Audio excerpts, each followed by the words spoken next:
Hello and welcome to Simply Explained English, the podcast where we make learning English easy and fun. We're your hosts, Eric and Lisa. In each episode, we explain common English words and phrases in simple language. We'll give you clear definitions, example sentences, and even some fun dialogues. So let's get started and make English simple together. Okay, what are the words today, Eric? The first word today is literally. Then we will continue with various and at any rate. Then at the most, and the final one is to bring up. Let's start with the first word then. The first word is literally. Literally. Literally. Literally is an adverb. It means exactly or actually. It's used to emphasize that something is true or accurate. When you say something happened literally, you mean it happened exactly as you described. For example, if you say, "I literally jumped for joy." It means the person actually jumped because he was very joyful. Exactly, Lisa.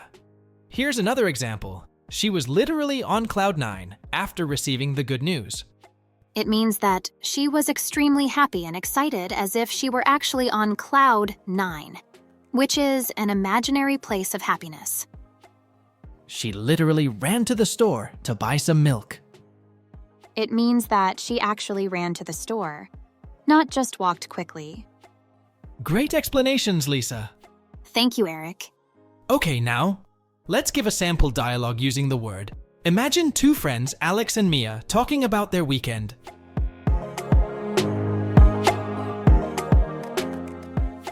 Mia, you won't believe it. I literally saw a movie star at the coffee shop yesterday. Really? That's amazing. Who was it? It was Chris Evans. He was literally right in front of me in the line. Wow, that's so cool. Did you talk to him? No, I was too shocked to say anything, but it was literally the best day ever. That was a simple and nice dialogue, right? Yes, it was. Now, let's talk a bit more about the word. Do you think literally is easy to use? Yes, I think. It is easy to use once you know what it means. You can use it to show that something is true in a real sense. How about you, Eric? Do you use literally often? Yes, I use it quite a lot, especially when I want to emphasize that something really happened. It's useful to show that you're not exaggerating. Lisa, speaking of literally, have you ever gone skydiving? No, I haven't.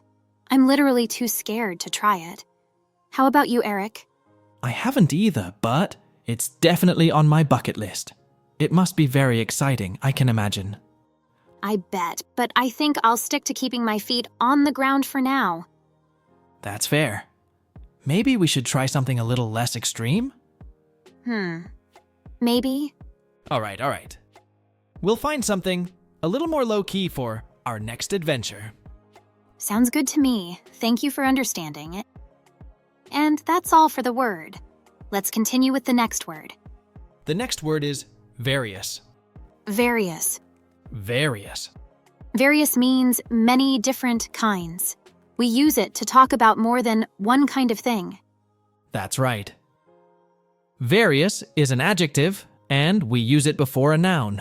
For example, various fruits or various places. Great. Now let's give two example sentences. I'll say the first one. I have various books in my bag. It means that I have many different kinds of books in my bag. Some might be novels, some might be textbooks, and some might be magazines. Good example. Okay, the second one, she likes to visit various countries. It means that she likes to visit many different countries, not just one or two, but many. Exactly. Let's remember that various can come before any noun.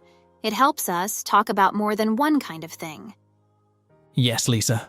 Now, let's have a short dialogue using the word various.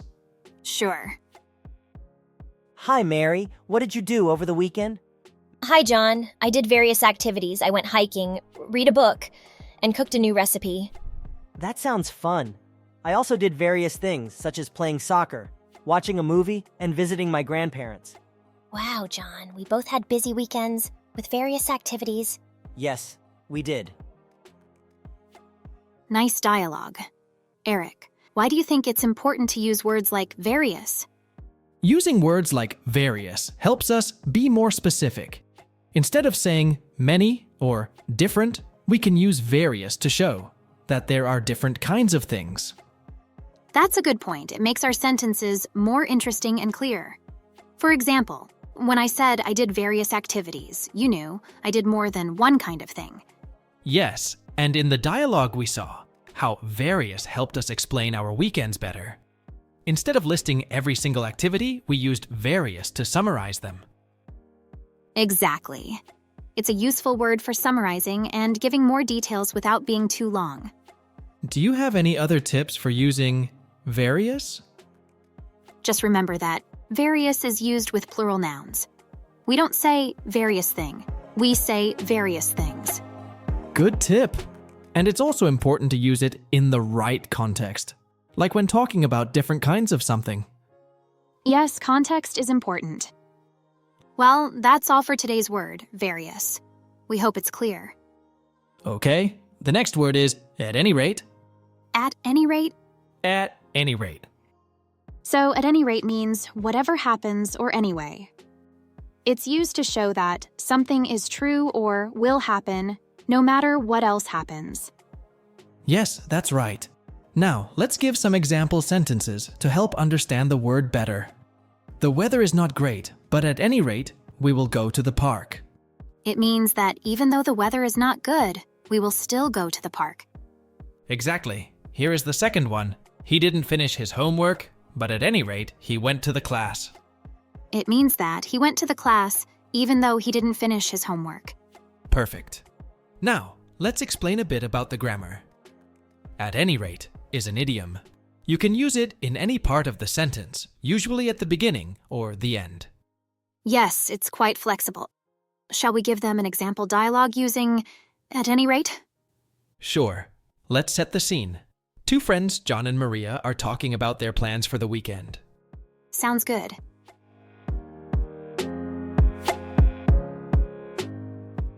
Maria, I heard it might rain this weekend. Do you think we should cancel our trip?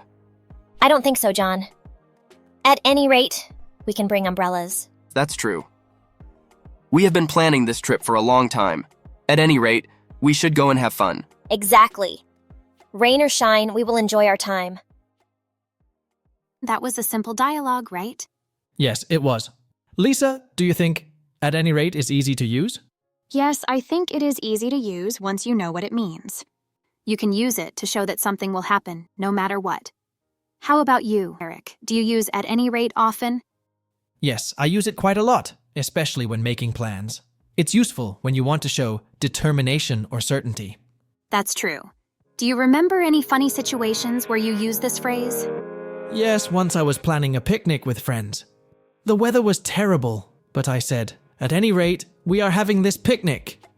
We ended up having it indoors, but it was fun.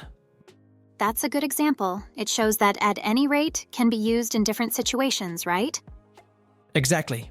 It's very versatile. Well, that's all for at any rate. We hope our listeners now understand how to use it.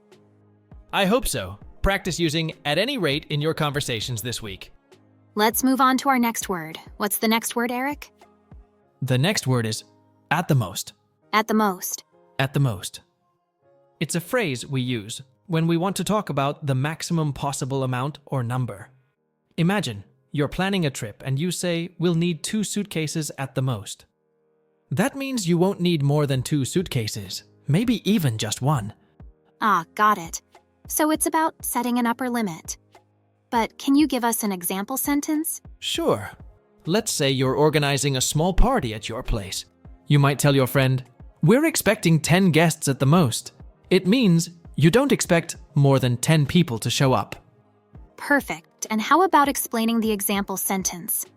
What does at the most really mean? Great question, Lisa. When we say at the most, we're emphasizing that the actual number won't exceed the specified limit. It's like saying no more than this.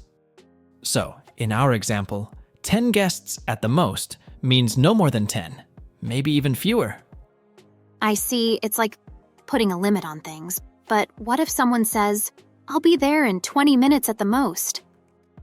If someone says that, it means they'll arrive within 20 minutes, but it might even be less time. It's a way of being optimistic about the duration. Makes sense. Now let's make a sample dialogue using at the most. Two friends, Emma and Jack, are planning a trip.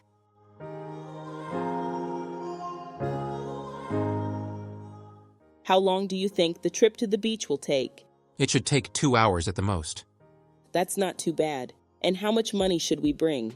I think we need $50 at the most for food and drinks. Nice dialogue. Now, Eric, let's have our friendly chat. Do you think people tend to say a time, more or less? Interesting question. I think it varies. Some people are optimistic and think things will happen faster, while others like to be safe and give a longer forecast. I see. The best approach is to be balanced, try to guess the exact limit, and say it. Agreed, Lisa. Okay, and listeners, remember to use at the most when you want to set a maximum limit. Keep it simple, and you'll sound like a language pro. Okay, we have reached to the last word today. The last word is to bring up. To bring up. To bring up. What does to bring up mean, Eric? To bring up means to start talking about something or to mention something in a conversation. For example, if you start talking about your weekend plans in a meeting, you bring up your weekend plans. If so, is this sentence correct, Eric? During the meeting, she brought up the new project. Yes, Lisa, that's correct. It means that she started talking about the new project in the meeting. Now it's your turn, Eric. All right, he brought up an interesting idea during dinner. It means that he mentioned or started talking about an interesting idea while they were having dinner. Great. Now let's talk about some grammar points. To bring up is a phrasal verb and is separable. So we can use bring something up or bring up something. Both are correct. Yes, and it's often used in informal and formal conversations. Now, let's give a sample dialogue using the phrase, two co-workers, John and Sarah, are having lunch. Sarah, did you bring up the budget problem in the meeting today? Yes, I brought it up, and the manager said we would discuss it next week. I see. You know, we have some other problems too. We should also bring them up. I know. I will bring up all of our problems next week. That was a useful dialogue. Now, let's talk about it. Lisa, why do you think Sarah says, I brought it up, when John asks about the budget problem? Sarah says, I brought it up to show that she mentioned or started talking about the budget problem in the meeting. Exactly. Lisa, have you ever brought up a topic in a meeting? Yes, I have. Once, I brought up the issue of late deliveries in a team meeting, and we found a solution together. That's a good example. It's important to bring up problems so they can be discussed and solved. Do you have another example, Lisa? Sure, and this is both an example and a real situation. During our last dinner together, my friend brought up the idea of going on a trip next weekend. It was a great suggestion, and now we're planning a trip. Oh, great. I hope you enjoy your trip. I hope so, Eric. Thank you. All right, that's all for today's episode of Simply Explained English. We hope you enjoyed learning with us. Remember, practice makes perfect. Keep listening and keep learning. If you have any questions or words you'd like us to explain, feel free to reach out. Remember to subscribe and like our video. Thanks for tuning in, and we'll see you next time. Bye for now.